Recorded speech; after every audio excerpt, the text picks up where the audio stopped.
Ladies and gentlemen,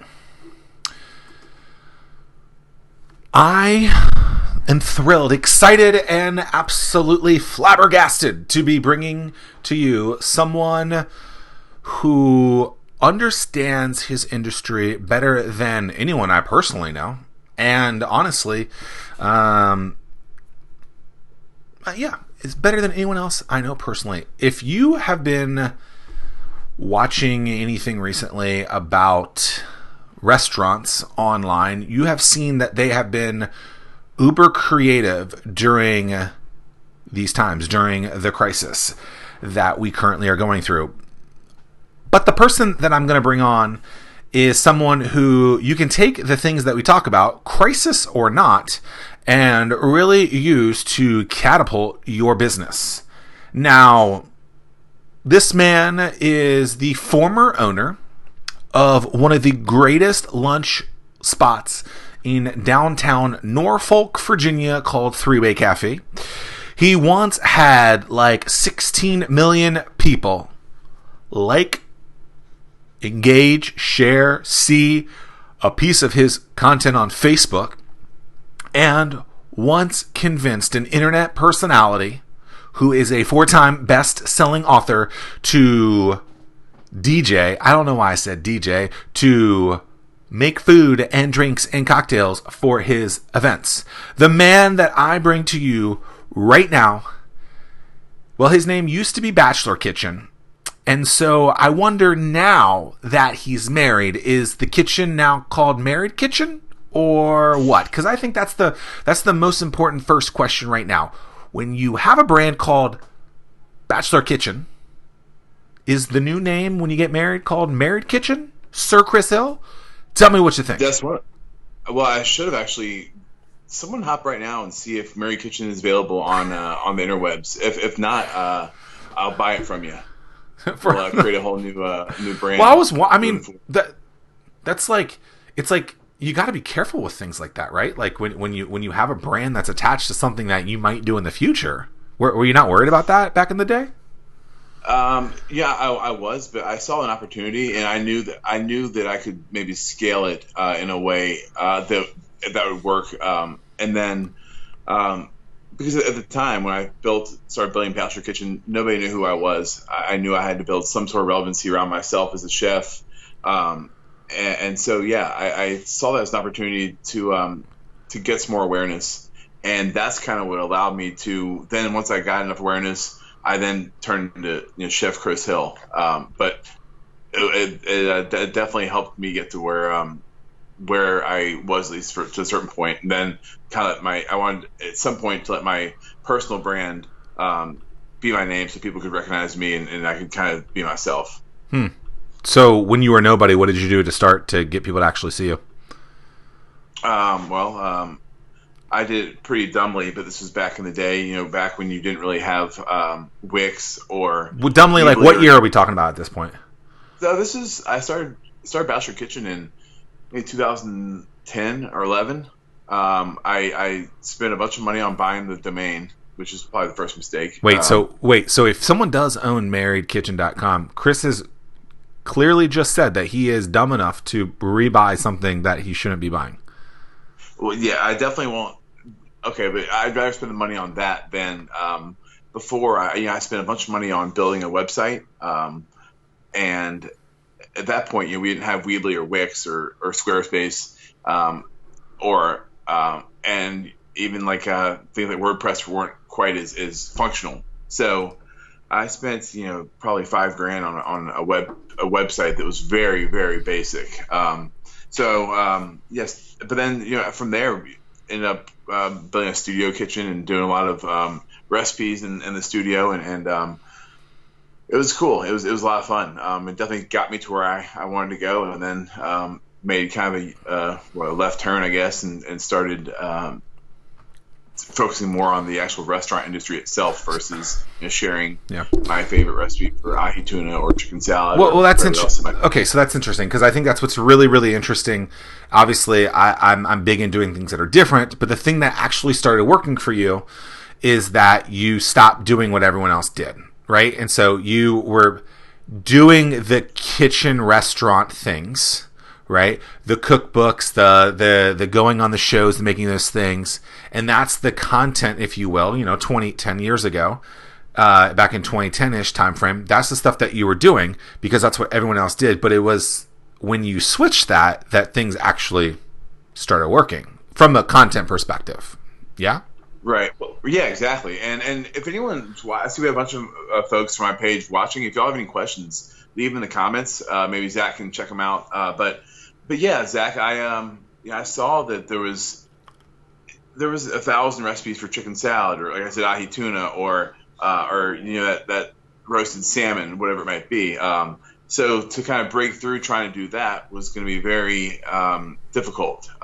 Even though I loved it, and I still do the TV stuff to this day, but it's not kind of my primary focus. There was a lot more competition there. So, but then I started talking about the industry and chefs and cooks and what meant to be one, and being part of this club, so to speak, or fraternity, and that's when things kind of changed. I don't think the shift was intentional. If it was, I might have done it a lot sooner than I did, but it worked, and I ran like hell with it. I think you're on I'm there. There we go. Okay. Okay. So, did you own did you own Three Way at that point? Were you here? Were you in Atlanta? Where were you in that point? I can't remember. I was here. I think we just opened Three Way. We've been open about a year, maybe 6 months, and I knew that for the restaurant to be successful, we had to create some relevancy around us. Got it. Nobody knew who I was as a chef or anything like that. Okay. So what's interesting is, I've been trying to get people to think about the whole thing that we're currently going through with coronavirus, COVID-19, whatever you want to call it, the crisis that we're doing, is to start thinking about this as not a crisis in this kind of way. It's that we always have to be creative, right? We always have to be thinking like this type of stuff, right? Like what you literally just said was, I opened a business when times were fine, but I had to be creative for people to see me, right? And I think that a lot, and yes, I know that things are going crazy right now, and I'm not trying to underplay that, but I think that people need to really, and please address this, but like people need to be thinking about this as well. It's like, okay, like, did I get complacent in some of this stuff? What is it taking me to get to this point to actually act like this when I probably should have been acting like that before, right? So this is the positive side of it, is like, we have to be thinking creative through this. And so I think that's what really jump started or catapulted you is you being creative in that piece to actually get people to see you. And I think more people need to be thinking about that through all of this and be thinking, okay, I can't just market right now to get through. I need to continually market to continue to thrive and strive for and to win.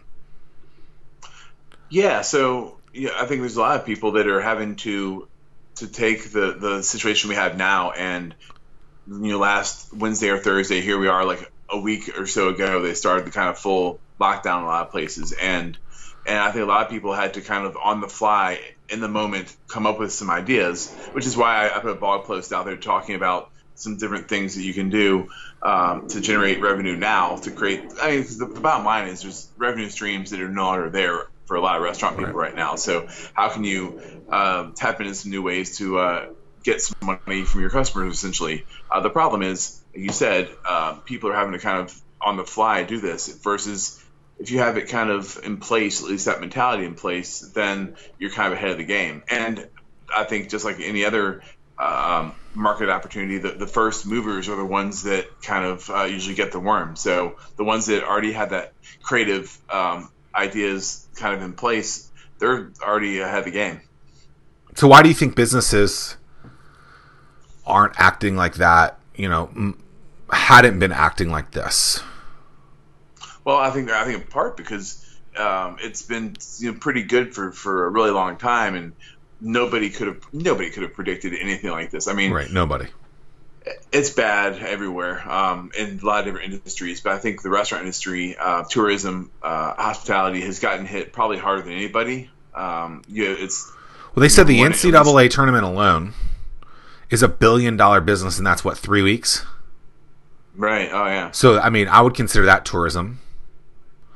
Yeah. You know, Absolutely. and just to think about Well, that alone, all the like, I mean, conferences, like South by Southwest. yeah, Um, you think about if you're one of those restaurants or hotels or maybe one of those small businesses that relies every. So if it's March Madness, they might come to your town, they might not, right? So it might be a good year for you, but then the next year they're gonna go somewhere else. But something like South by Southwest, or they started the something the Water Festival here last year.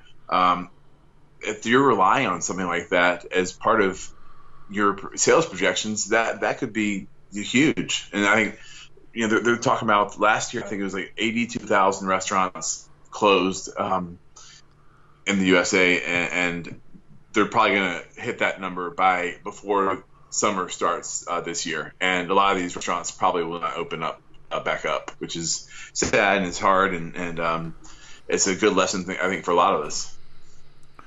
yeah. When the conferences start going, but I mean, at the same time, how would a restaurant pull that person in that might be in town? Right? Are they just open and it just so happens that it comes through? I mean, is it just because you're in a good area? Like what were those restaurants doing to pull in those people during those times when things were fine? Well, I mean, if you have a good enough product, sometimes the product can speak for itself. But if not, then are you being creative in the way you market your product? And so I think you either have to have a really good product, or you have to have really good marketing for your product, or you have to have both. And a lot of times it's maybe a little bit of both. You have a decent product and you have decent marketing, but bring the two together and you're okay. But okay in the restaurant industry means you have a 5% margin, which means if you get $1 of that dollar, 95 cents of it is already spoken for with labor and rent and food costs and alcohol costs and all that kind of stuff. So you only have a little bit left over to hopefully pay things, and then 5% decrease in sales, and next thing you know, everyone's filing for unemployment. What's something recently that you've seen that's a pretty ingenious idea of how people are trying to make money through all this, or stay alive honestly, through all this? Before we went live, what you said I thought was genius. Doing a curbside mimosa stand or whatever you called it. I think some other ways you can almost create like a Kickstarter type campaign where a lot of the events that I'll do now are like charity events where somebody will buy like an auction package. So the 4 or 5 course meal at someone's house, wine pairings, that kind of thing. They'll spend a couple grand on a dinner like that. So maybe offering something like that to your community. But again, these things don't work if you don't already have the community in place. Like you said before, if you don't do the marketing ahead of time, if you don't have any sort of social relevancy on Facebook or Instagram or wherever else, then these things aren't going to reach the kind of people you probably need to. To the person that says, like, the desperation of this, and I don't know if this business is going to be there, and you might just lose the money. You just like, what do you think about like the desperation marketing that you're seeing with some of this stuff? I think there's a way to first of all, there's a lot of desperation I think everywhere right going on right now. So I think there's a way to kind of be authentic about the way you share your message without feeling like like the homeless person on the side of the street, you're begging for money. You drive by that person, you walk by that person, and you try and avoid them. If you see someone's being a little bit more genuine and authentic, they're going to be a lot more likely, I think, to hopefully empathize with you and come over to your side and see how they can help you, but also maybe see how they can kind of help spread the word.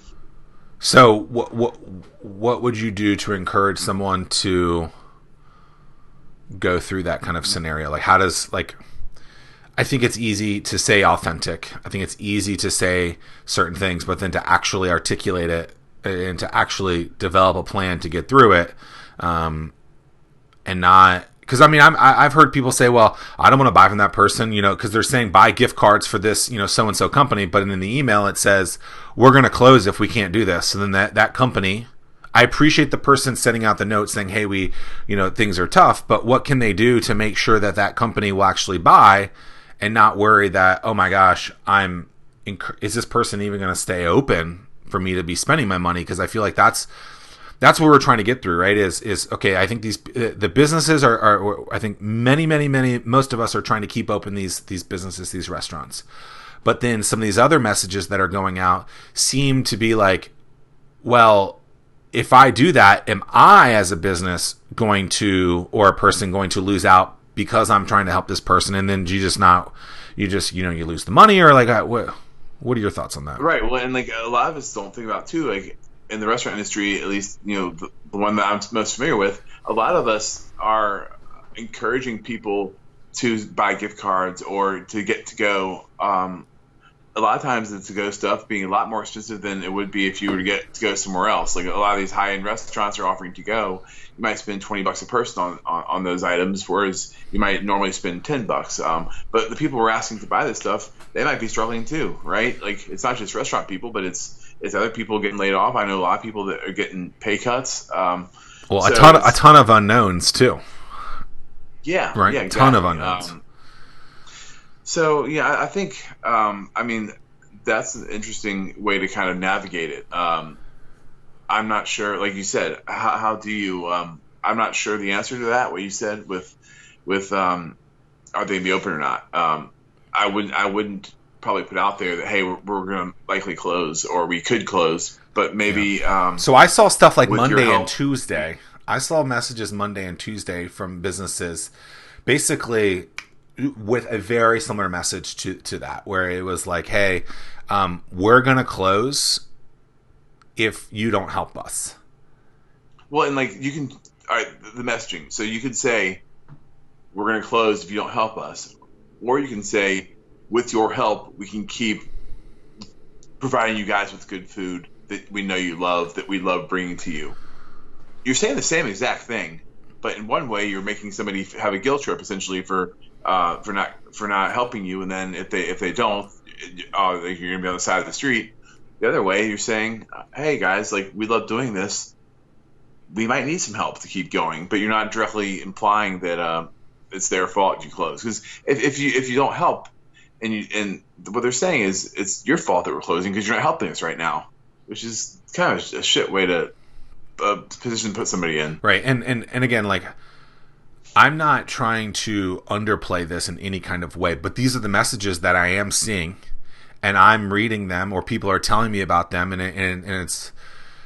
it's what can we do to make sure that person feels appreciated like you do? Because at the end of the day, like, I love what you just said, and I'm seeing other people that are in really well-off positions that are, like I saw Jesse Itzler, your boy from Atlanta, he bought a bunch of like smoothie bowls for the hospitals or something like that. And his wife is Sarah Blakely from Spanx, and he is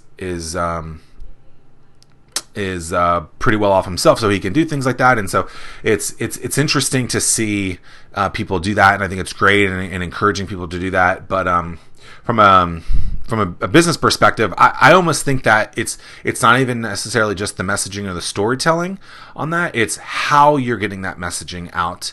Does that thing need to be a mass blast when it could be a phone call? Does it have to be a social post in some of those ways? And so what do you think about, like, should someone post these things to the world to see? Should it be behind closed doors and like one-on-one meetings? Like, what do you think about that kind of stuff in general, crisis or not? Well, hopefully you've been able to build enough of a community to where you can reach out to the people in your community, your customers, essentially, in a way that you can reach out to them one-on-one. So maybe that's a phone call, like you said. And if you have Open Table, you have a lot of their information right there. If you have any other reservation systems, you might at least have their email address. So I think the first place is probably to reach out to people one-on-one. It's a lot more personal that way versus, kind of what is it, like a spray and pray kind of thing where just put it out there and hope somebody kind of answers. I think the more personal you can make it, because at the end of the day, this is and can be very personal.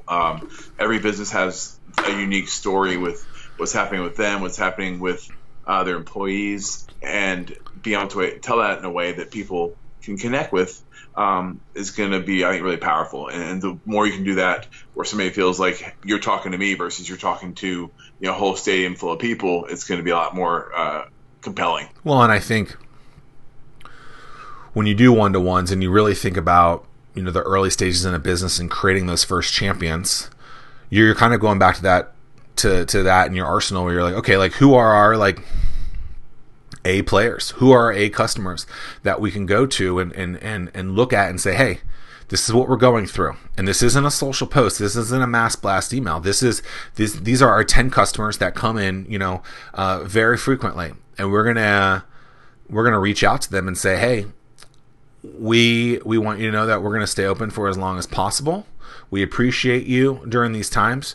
If there's anything that we can do to make this situation, if there's anything you can do to make this situation there, we're going to be here for you. If you can share our stuff out there, I think, blatantly asking stuff like that is very valuable. Because at the end of the day, I see a lot of people sharing buy local, share local, things like that.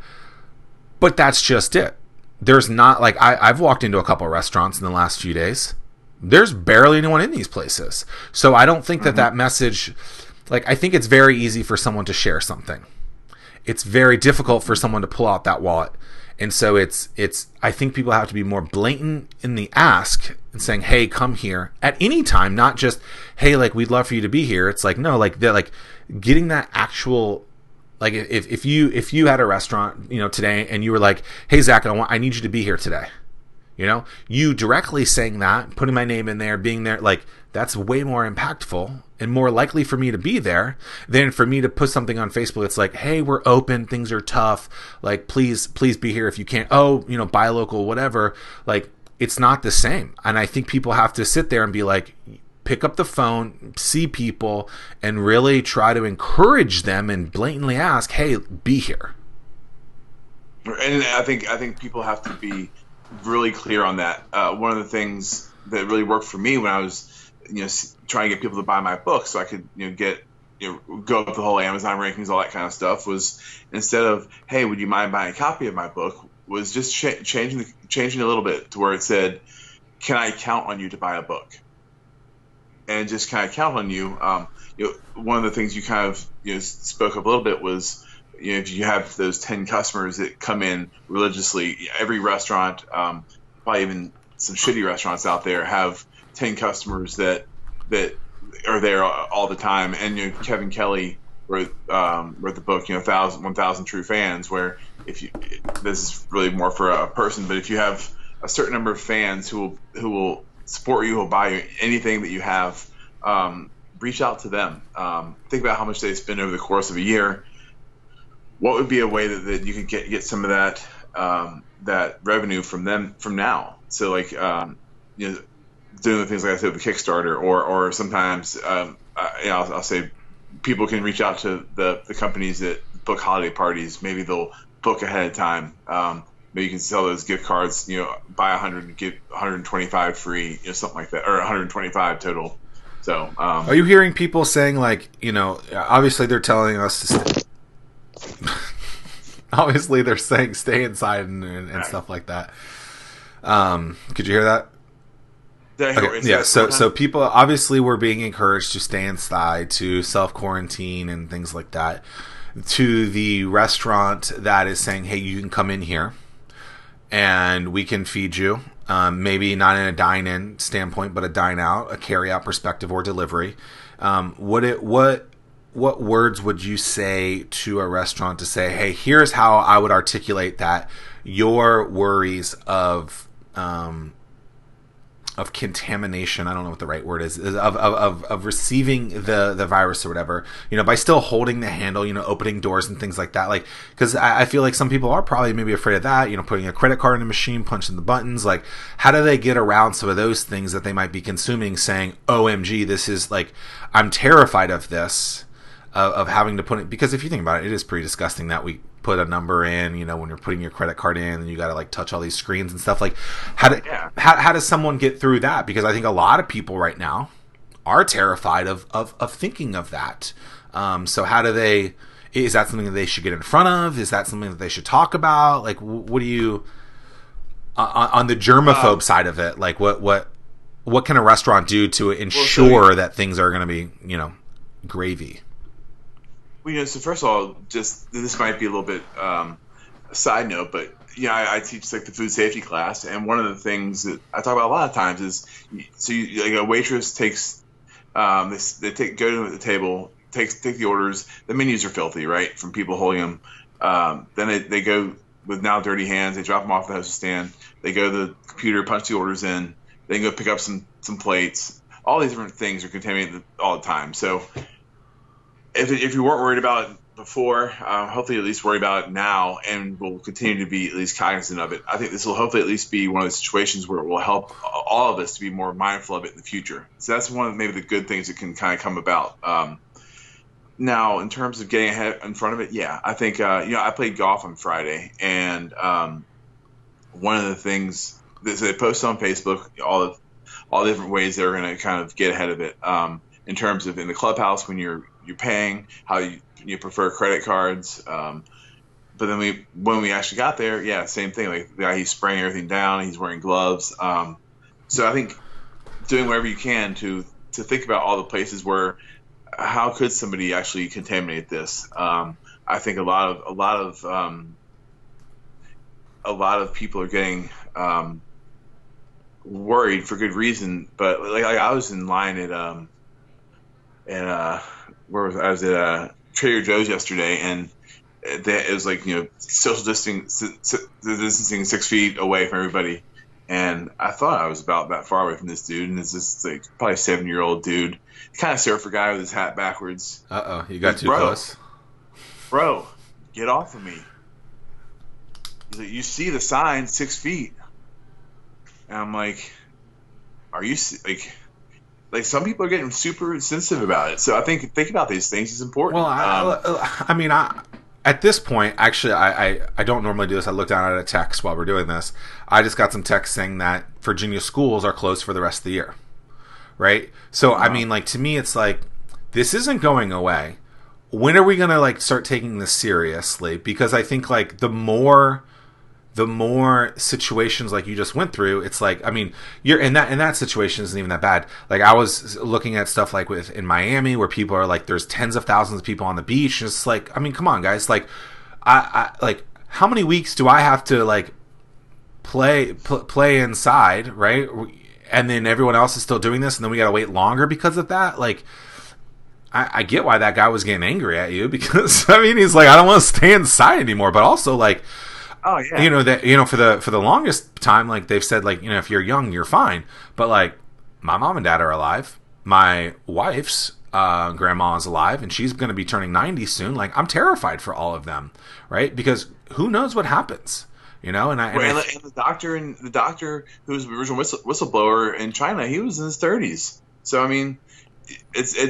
they're saying that it's not affecting young children, which is strange because they have not really fully developed immune systems. But aside from that, it's starting to affect everybody. And even if they aren't affecting kids, they can be carriers of it, which is why where did I see? Somewhere, was it Spain, where you can't meet in groups of more than 2 people? 2 now. Yeah, Spain or France, I saw it. Yeah. But so knowing now some of that new information, breaking news, right? Do you anticipate, you said what, 80 million businesses? How many restaurants are going to close because of this? 80,000, 86,000 is the projection, somewhere in that ballpark. All of last year, 82,000 closed. But they're anticipating between now and the beginning of summer, 86,000 restaurants closing. So this definitely, we should definitely anticipate that. I think from a technology standpoint, the immediate things that change are the credit card changes, right? So the credit card is now going to be the thing that you're not going to put into the device, right? I've thought that when they went from slide to insert, that was stupid because yes, it might have some more security protocols in it, but like it was like so many people have a phone now. Why isn't everything going there? Like, why is this insert the new thing? You're saying Google Pay or something like that. Yeah. Well, I mean, I don't you think now, right? Like, I mean, if anything, I use it all the time. Like, are you going to have what's going to happen with doors, right? So I think we have to be thinking of this like there are companies somewhere that are already on the forefront of okay, this thing's happening. We know that at some point we're going to get out of this. We don't know when that is, but when it does, we want to make sure that businesses don't have to put in a card, touch where someone else's thing was, right? Where someone else's hands and germs were. Are people going to open doors and things? Say what? You said thing where someone's thing was. Nothing. God. Where someone's hands were touching and things like that. But like, you got to think that from a standpoint of all this, that's where we're going, right? I would hope that that's where we're going because as I've gotten older, I've definitely become a germaphobe. Like, I don't want to touch anything. And now even more so, I'm like, I don't want to touch anything. And you got to think that from a restaurant standpoint where people are touching stuff all the time, like, there's going to be a lot of new protocols set into place. Yeah, for sure. Next time you go to a restaurant, think about that ketchup bottle on the table. Think about how many people have touched that in the last since it's been there. You're the guy who just left the bathroom without washing his hands, like the kid that was picking his nose. I mean, whatever, you know. And is that why people like to put stuff in plastic ramekins? I mean, is that where we're going, basically? That's why a lot of restaurants have gone towards ramekins, right? Either the plastic or like the little metal. Well, I heard the metal ones aren't as clean. I've heard that for the same reason of what you're saying. But like, I mean, it seems, right, a couple of weeks into this, in America at least, if you're really thinking about what the forefront is, and if you're at home, by the way, listening to this, and you're like, well, what can I do to start this? And like, you have extensive knowledge in this, like these are where the pioneers are going to happen. This is that shift where a lot of things are going to change and someone's going to win and someone's going to lose. And I think a lot of times people are very reactive to stuff, and we're going to see a lot of proactive stuff in this. We are, and I think on the other side of this, whenever that is, 2 months from now, or hopefully not any longer than that, the landscape will have changed, and I think a very unique and probably never turning back way. We're also going to go back to a lot of the independent restaurants are not going to be around. I don't think that probably will not open back up. They aren't going to have the resources to. So it's going to go a lot back towards the quick service restaurants, fast food type places, and then also the chains. And so there will be an opportunity. I think once this is all over, there will be an opportunity to get people back in the doors. I think everybody's gonna be excited to spend some money, especially once they get these checks, from the government. People will be excited to spend money go to their favorite restaurants or bars. So also, Zach, as you were talking about having this creative stuff in place, what are you going to do once you open back up to get people back in? Because they have other restaurant choices to go to also. What are you going to do on the marketing side why do we need to go to Zach's place or Chris's place or whoever's place? Agreed. I mean, I think these are conversations that people should start having now. Right? Exactly. With their staffs. They should be building up the community that you've been building up for years, and really be thinking about that from a perspective of, hey, like, we're going to get through this. When? I don't know. But we need to start yes, we need to be very cognizant of what's going on right now. At the same time, though, what are we going to do to bring people back in here? Because people are probably going to be terrified to go back out, too. And I think that's another thing, right? When everything's a bell curve. So when you have people that when things do finally come back to normal, right? What percentage of those people are actually going to go outside? I mean, a lot of them are still going to be terrified. You think? Oh yeah. I think everybody will be ready to kill their significant others and kids. You don't think people are going to be? You don't think people are going to be terrified of like, oh, is this really over? Type of thing. We'll see. I'd like to think that. Well, I don't. I think people will probably I think people will probably be ready to go out and spend money, even if they probably shouldn't be. That's another thing is like, all right, if people haven't had jobs or getting pay cuts, even if they get these checks from the government, they're not going to have a completely endless supply of money to spend wherever they want. So they're going to have to pick and choose where they go, and what's going to make someone choose you versus somebody else. Yeah. In the end of 2019, the plant life world really got a big push. I would say that people forever had been talking about kind of a vegan, vegetarian, plant life lifestyle, but it wasn't until maybe Q3 and Q4 of 2019 until they finally really hit some mainstream media, it seemed like. Is this stuff with plant-based going to be hurt or helped in this kind of stuff, in your opinion? That's a good question. So I think one of the big pushes was at the National Restaurant Association last year. Two main vendors. You had Beyond Meat, and then you had the Impossible Burger. And the Impossible Burger was kind of like the darling of the show. Like, I mean, they were insane. If anyone was there, they know what I'm talking about. They were probably the most talked about booth at the whole show. And I say booth, it was like the size of like your house, Zack, with 25 people working it, handing out samples, and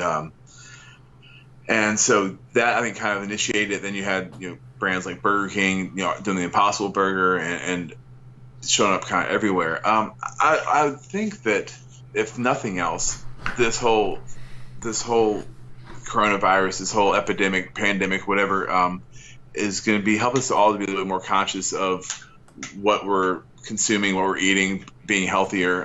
So in one sense, maybe that does move more towards a plant-based or at least thought-based diet. Well, the stores don't show that yet, right? Because people always go for the crappy food.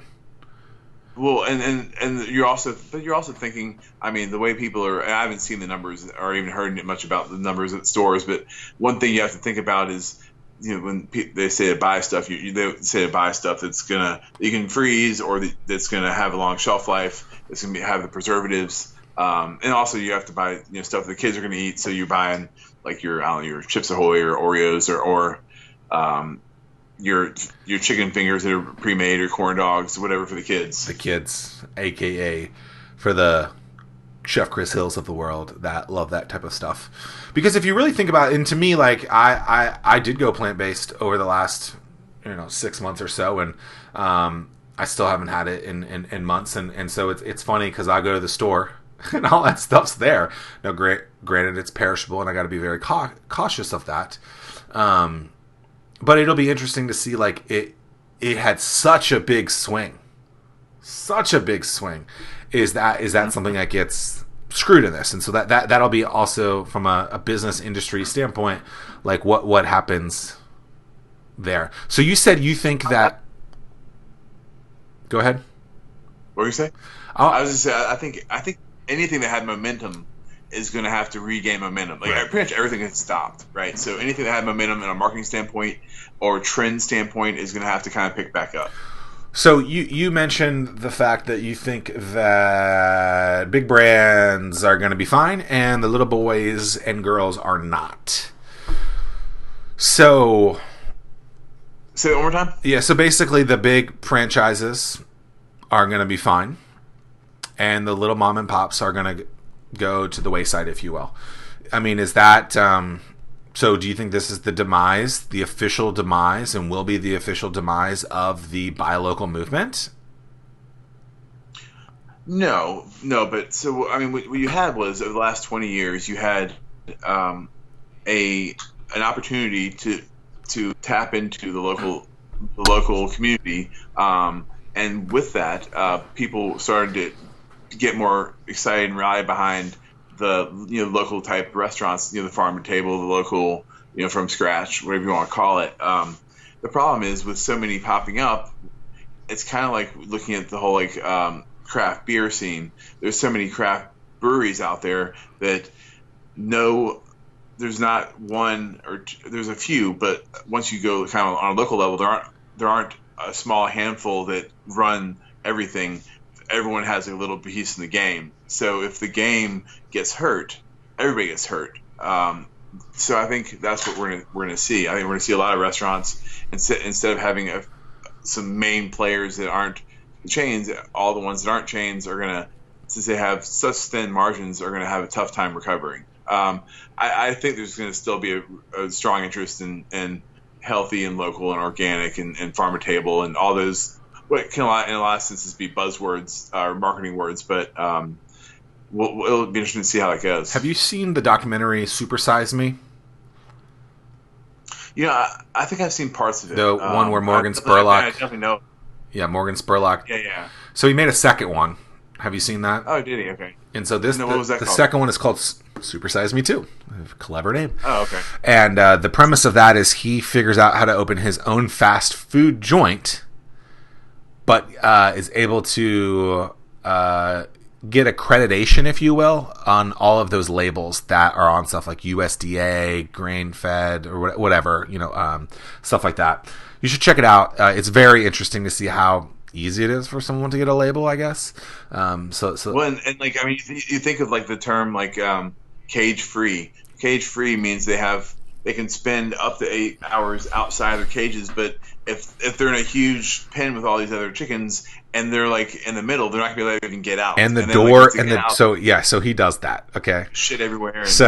And the door is open, and the door is smaller than smaller than your car in width. Yeah. And the actual like length to go out is like 3 feet, and they put like this little like chain link fence around it. It's like, oh, that's interesting.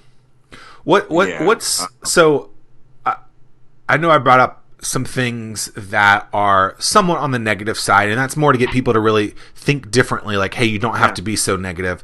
I want them to be very positive in this stuff, and I wanted to talk about it in a way where it was like, hey, like, you can get through this, but the more you act one way is going to potentially psychologically actually hurt you, because people will sit there and be like, so be thinking differently. For someone that's really, many of these people are going through and it's really hitting home really quickly. Like, what are some of the words of wisdom or things that you're telling your clients and things like that to weather the storm on something that, for the first time in history really has no end in sight? Mm-hmm.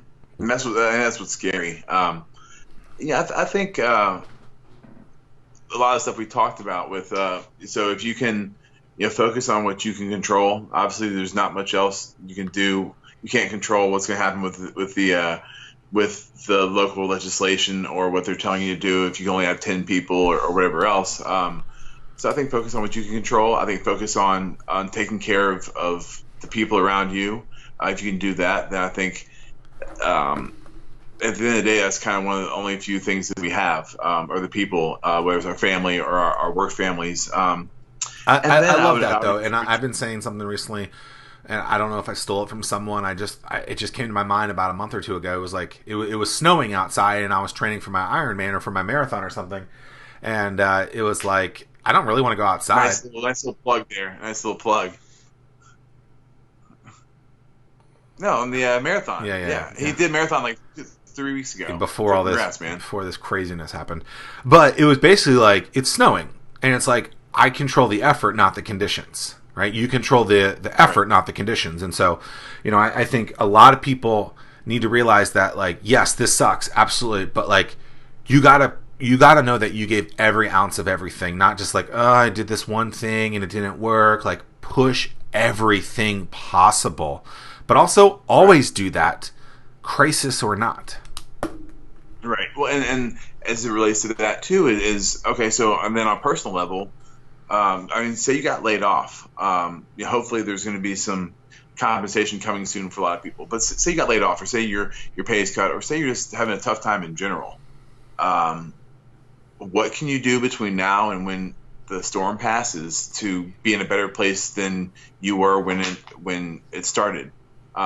So a lot of people are at home, drinking all day and playing drinking games and playing video games and watching Netflix, which I'm not saying there's not a time and place for that stuff, but maybe there's like some podcasts like Zack's here that you can listen to, or maybe there's documentaries that you watch on Netflix that teach you about, eating healthy or cooking healthy, or there's online courses, a lot of which I know have opened up for free recently, that you can make yourself better even if you're not at work getting better. And I think getting yourself one step ahead can be really helpful for that. So once things are better, you're in a better place. Yeah, I mean, if you're not learning, you're dying. Yeah, man, absolutely. What would you do in this situation? You have a restaurant. What are you going to do if you have sales basically go from 100% to 8%, and you have your employees? And well, hopefully I have some sort of database of contact information from people. Mm-hmm. I would be individually, as the owner, reaching out to every single one of those people and thanking them for their business over the years, and asking them if there's anything I can do to help them. Hey, it's Zack Miller from XYZ Business Restaurant, and I just want to thank you for your business over the years. Yeah. Is there anything I can do to help you during these times? See where it goes from there. That's what I would do. Because what I believe that actually ends up doing is it ends up making the person on the other end buy from me.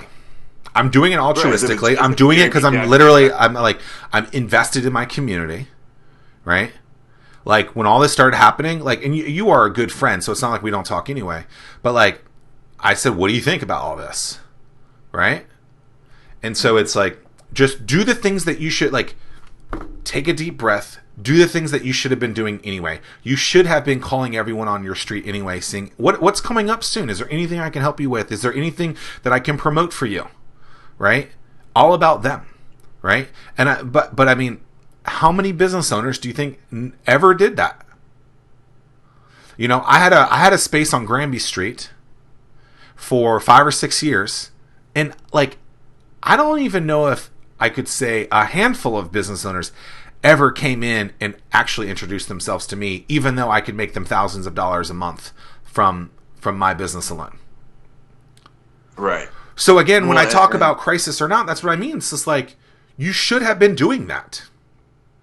And that's the lesson. It's like, if you have the right things in place, if you have the marketing in place, then the marketing helps you at least get ahead of the game once it's before it's too late. Then I would call my employees, make sure that they're okay, right? And just be as transparent as possible with them. And be like, look, I don't know where things are going to go. We're going to do this for as long as we can. We have no control over this, but we're gonna. You damn well better believe that we're going to put in the effort to make this happen. Right. Right. And then I would probably have to get creative in the way that of the delivery of food, because people can't come in.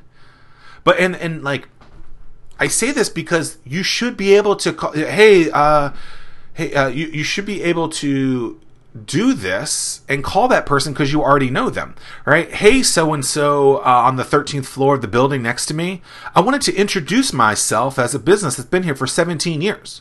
And I know you've been there for 17 years too. I'm sorry we've never connected. That's terrible. Right. Right? Like you should have been having that thing. If you had, at the same point, if you haven't done that, you still need to do it today. Hey, this is so-and-so from wherever. I know we're both going through a tough time. Is there anything I can help you with? Yeah. You control that. You control that, right? I'm amazed at how many people are not picking up the phone and just trying to help others at this point. Mm-hmm. Right? I mean, as soon as this stuff got, like, I call people all the time anyway. I call customers, prospects, whatever, all the time anyway. I was talking to people. I'm picking up the phone saying, what's going on? What can I help you with? What are you doing? What are your customers saying? Right? Yeah. And so you're like, you got to be in there, right? And you're 2 blocks away from me. You never called me either. So why didn't you call me when you were at the office? No, I mean, but you get my point, right? It's like, that person is going to buy from you, maybe not every single day, but it's a very similar thing to Jimmy John's handing out a sample all the time.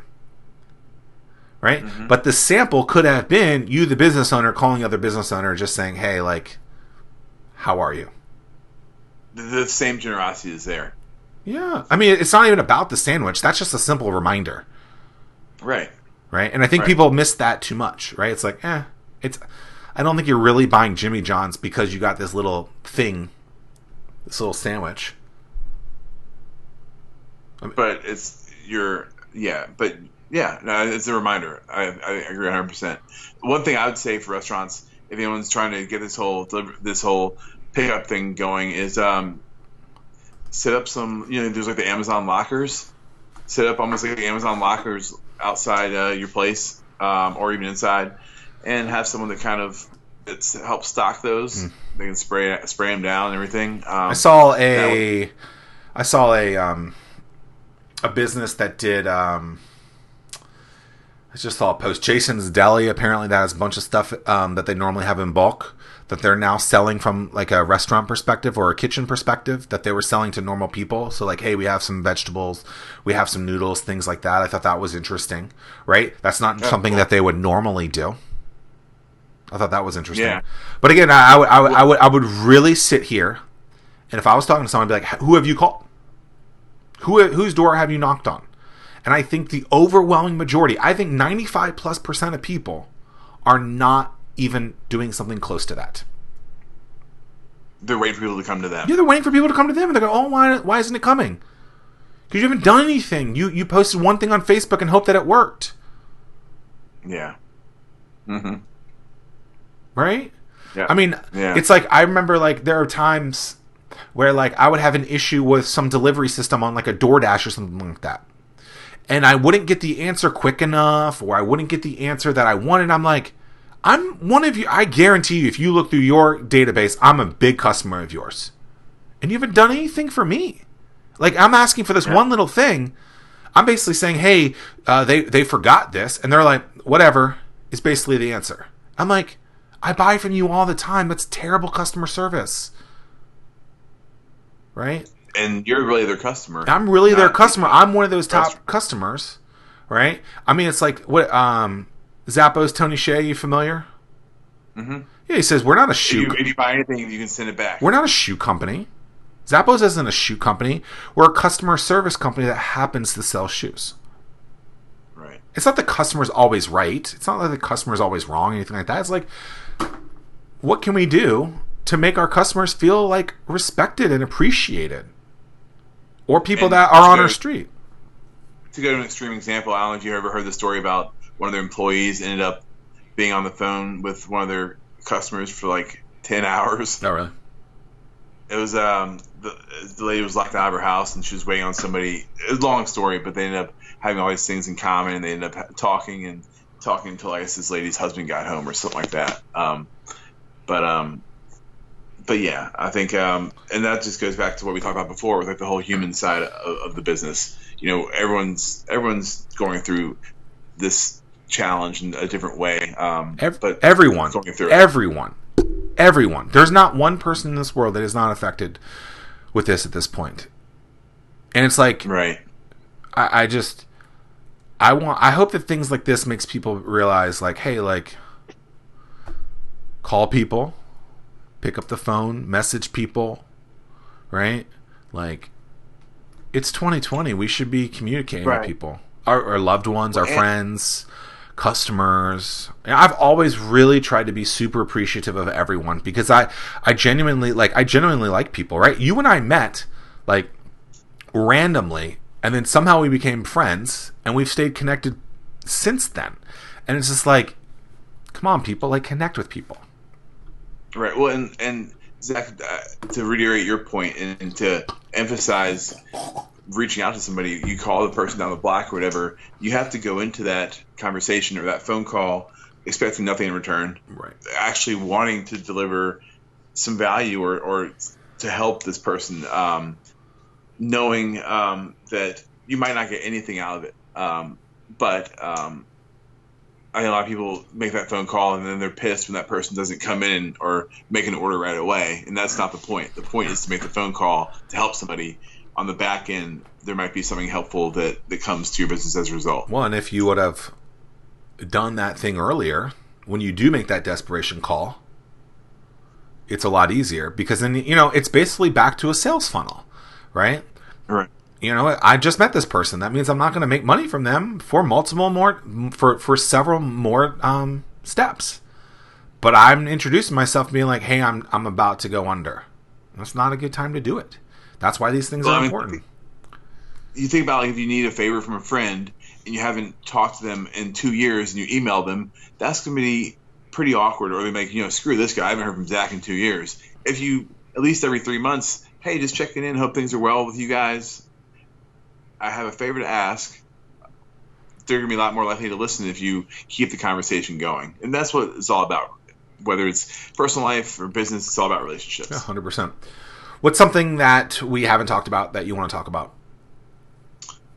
I think we've covered a lot of it, man. I think I think it'll be interesting to see once this all blows over, where things do stand. I think reemphasize the point of, once things do open back up, I think there's going to be a lot of opportunity. Unfortunately, a lot of ways to make money once things do open back up. Not that you should be predatory or anything like that, but being ready for it. Do you think that then those people should, like we've been talking about, be building up that community effect right now? Right. Right?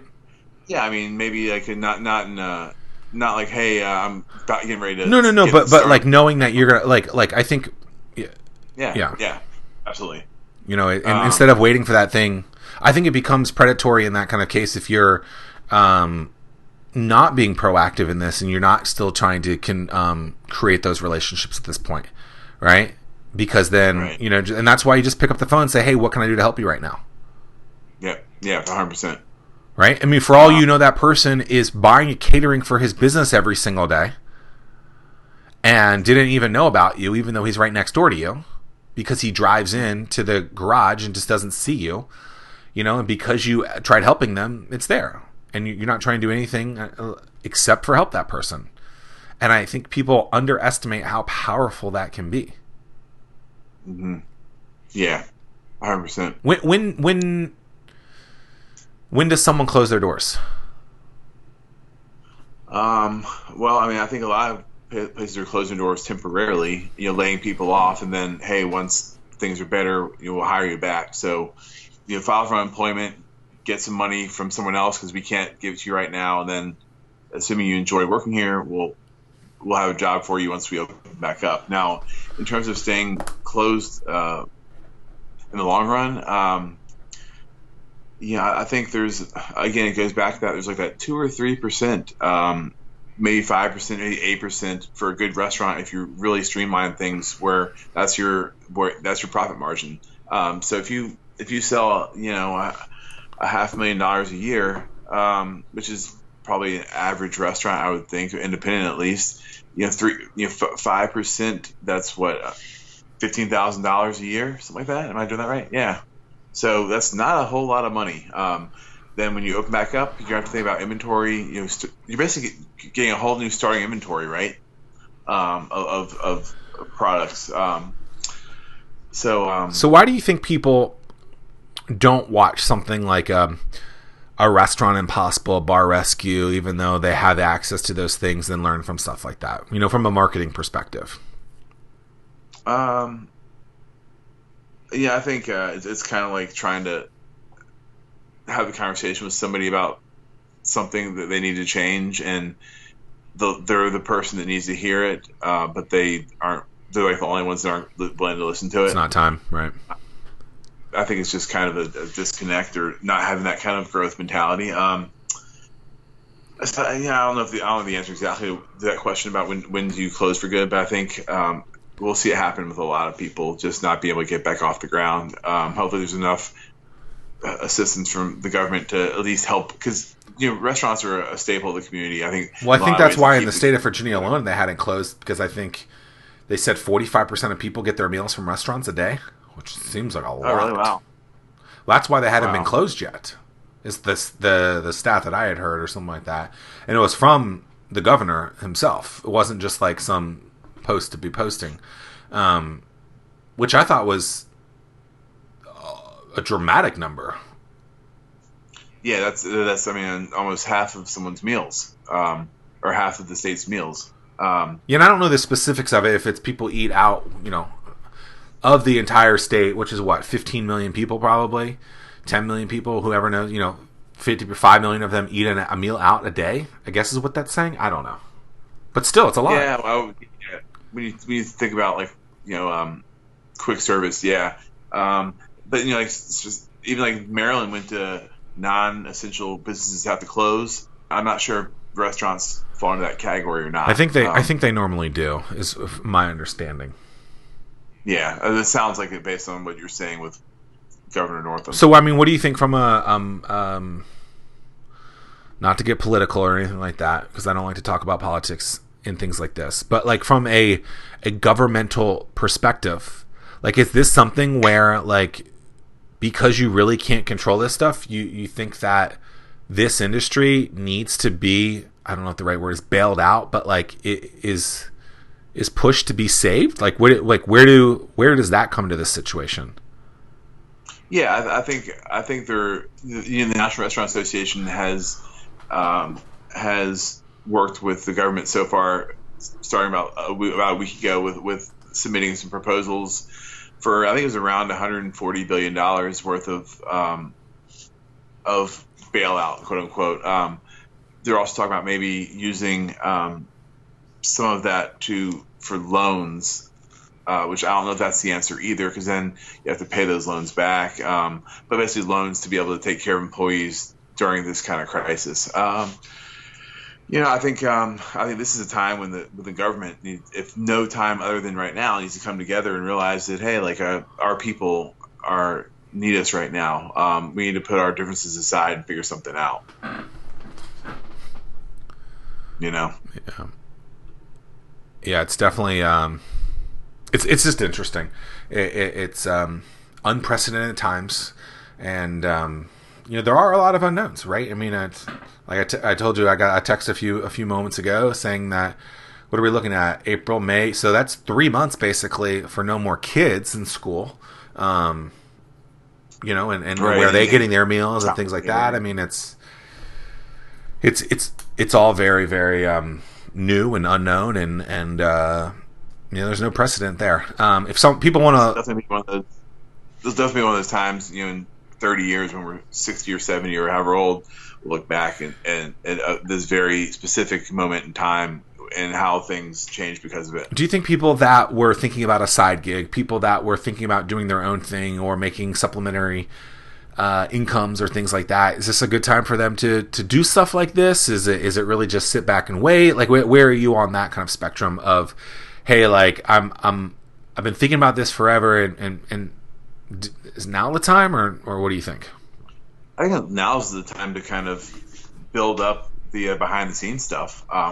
I'm not sure, again, going back to the tasteful conversation, I'm not sure how tasteful it is if you're trying to promote yourself in a situation like this. And granted, how many people, if you're trying to launch something, how many people are going to have the disposable income to spend on whatever it is that you're trying to launch? But at the end of the day, if you have the extra time because you've been laid off or you got your hours cut, how are you spending that time? Yeah, why not build your side hustle? Why not start making things happen on your own if they aren't happening somewhere else? Well, it's like you said.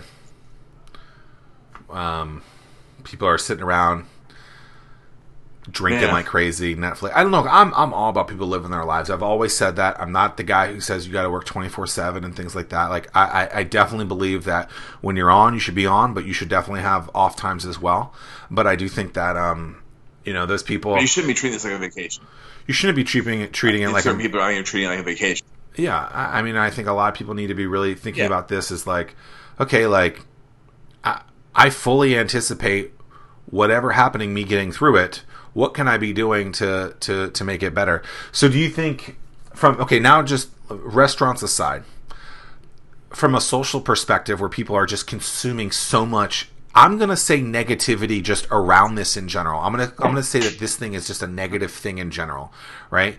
Do you think that people consuming so much of material around this through your normal traditional media, their social feeds, other people giving stuff like that, closings, etc., is that almost its own kind of self-fulfilling prophecy where if you consume so much of it, it's going to end up being a negative thing for them because they're consuming so much of it?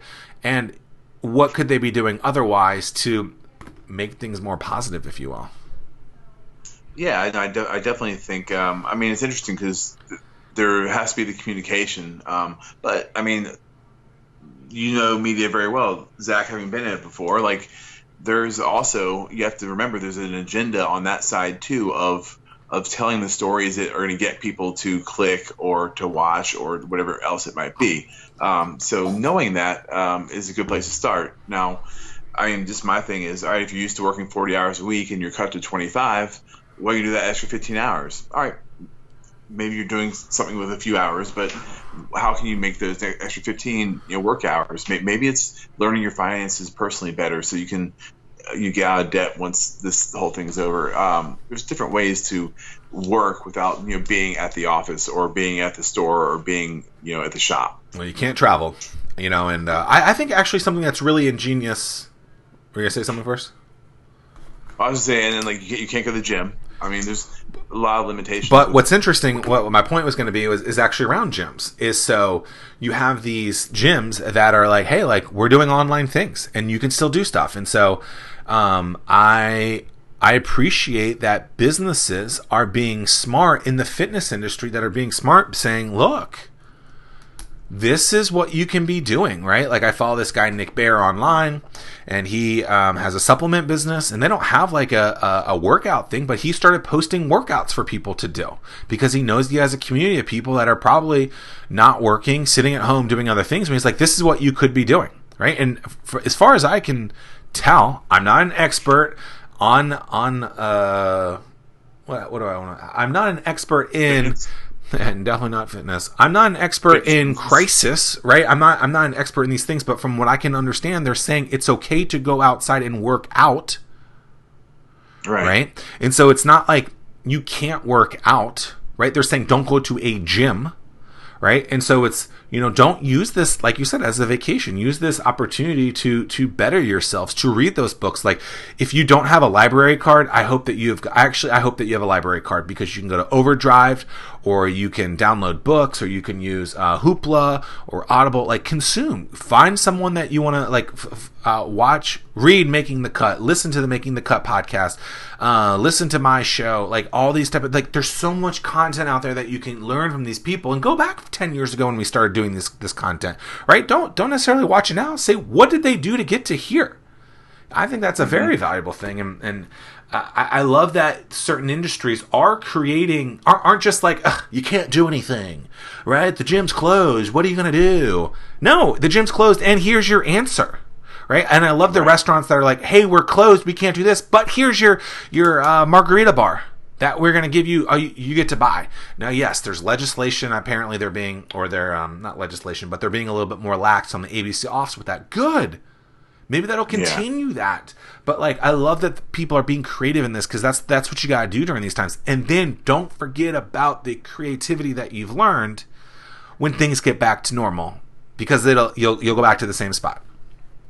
Yeah, if you can live to see another day today, get through it. Then on the other side, I think it will be really rewarding. I think everyone will be excited to go back out, but I think also if you have your team, you're able to kind of experience what it was like to go through it and then get to the other end. I think it'll be really rewarding to have things get back to normal, or at least in some capacity. So the great and powerful Kelly Clarkson said, "What doesn't kill us makes us stronger." If you could be a WWE wrestler for one day, who would you be? Yeah, I like to give you hell about the WWE or F or whatever it's called. I liked Andre the Giant. Okay. If you have HBO, you can watch that documentary. If you were a WWE wrestler, what would your name be?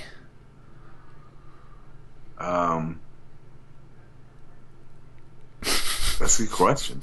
I've never asked these questions. I just thought it'd be fun. So my nickname growing up was Chill, like Christopher Hill, C. Hill. Christopher like Chill Hill. What would your finishing move be? Maybe like a knife chop, almost like a. I was thinking the cutter. Okay. Yeah. Could you beat me in a 10-yard dash sprint Yes, we've already done that before. Remember? today? Yeah. Well, it's a little bit wet outside. I don't want to sprain my ankle, but yeah. I think I once heard that when Bobby Flay dies, his last meal wants to be ice cream, pistachio, if I believe. I love pistachio ice cream. What's your last meal? Maybe just like some like shrimp and grits or something like that. Sounds good. Except I don't like grits and I don't eat selfish. shrimp. So it doesn't sound good. I don't know why I said that. Any questions for me before we tune out?